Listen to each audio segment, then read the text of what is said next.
My name is Roger Johnson. I like taking pictures and I love to travel. Whether it's working as a professional tour guide, a flight attendant, or on my own for fun. Across America or around the world. This is my show. Hi there, and welcome once again to another Welcome to America Adventure Update. I am Roger Johnson, and it is February 2013. If you watched last month's Adventure Update, I talked about visiting Pennsylvania, Philadelphia, and then Pittsburgh, where I got to go and take a little road trip down to the Fort Necessity National Battlefield. After I was done with Fort Necessity, I had enough time left in the day where I ended up going to the Flight 93 Memorial out near Shanksville in that southwestern Pennsylvania area. And I hadn't been planning on doing an adventure update where I was going to cover the various 9/11 memorials, but over the course of the year I did end up visiting all three of them. The sites themselves are very different in that, unlike Arlington National Cemetery or the Normandy beaches where I visited, where it is a very serious and intensely emotional places to visit, the 9/11 memorials obviously have a much greater impact. They're much more recent in our history, certainly much more recent in our memories. So I wanted to tread lightly as I went into this. But having visited the three sites and experiencing them firsthand, I wanted to share a little bit of that with you. They're really well done. The attention to detail in each of these sites, you get a sense of what happened, and not just through the informational plaques that are around there and the written material, but just the way that they're laid out. The site in New York City, you see where the buildings were, and if you've never been there before when the Twin Towers were standing, you get a sense of where they were. The names surrounding the pools of water in New York are not just arranged alphabetically or anything like that. They went through and they placed names of family members next to each other, or firefighters who served in the same company, or employees who served in the same office. And for someone who is not directly associated with anyone that was lost, you may not see it, but for the people whose families and friends were there, there's that detail that is just really impressive.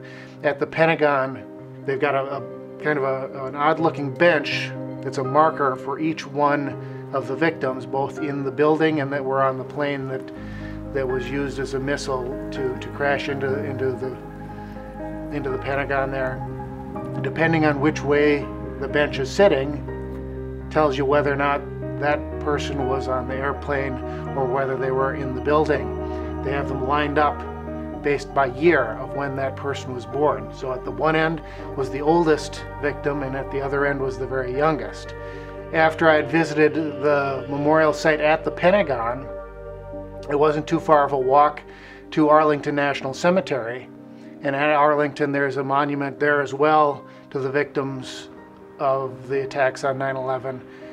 And what I didn't realize when I went there was that immediately adjacent were the grave sites, the actual grave markers of victims from the Pentagon, and you read the names and the dates one after the other, 9/11, 2001, down the row. And in Pennsylvania, they found on the site a large boulder. They moved it out into the field where the plane had crashed and placed it so you get a sense of exactly where the impact was. The wall with the names of the passengers and crew follows the flight path that the plane was taking. And so that just really amazingly well done design and attention to detail was something that really creates an impact that you don't always expect, you don't always see on the wall in Pennsylvania.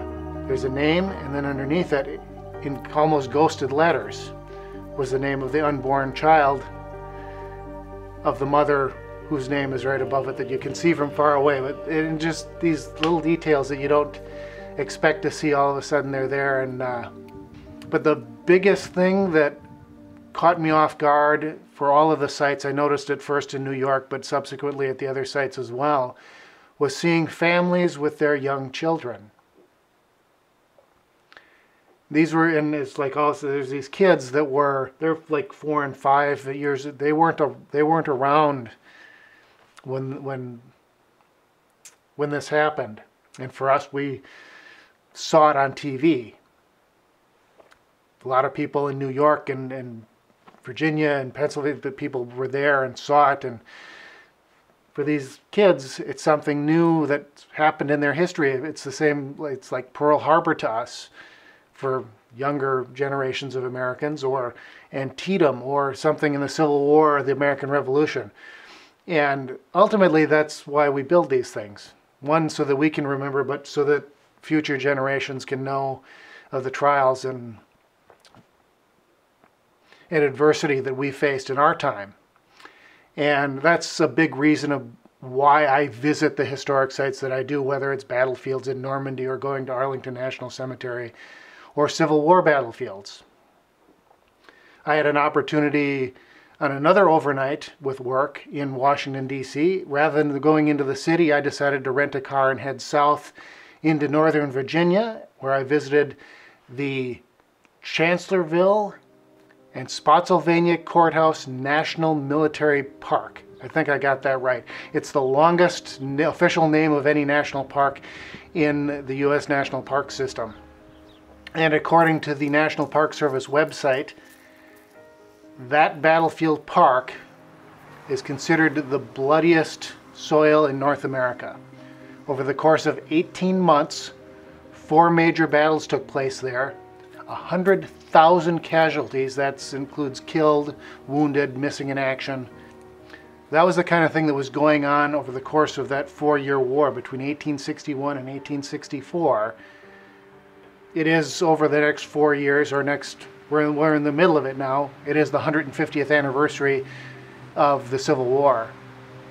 And if you get a chance to go and visit one of these battlefields, not just this one, but they're Gettysburg and Antietam and Shiloh and Vicksburg, and they're throughout the country, primarily the Southeast, get a sense of that history that brought us to where we are today. We're in the middle of the events of 9/11 still.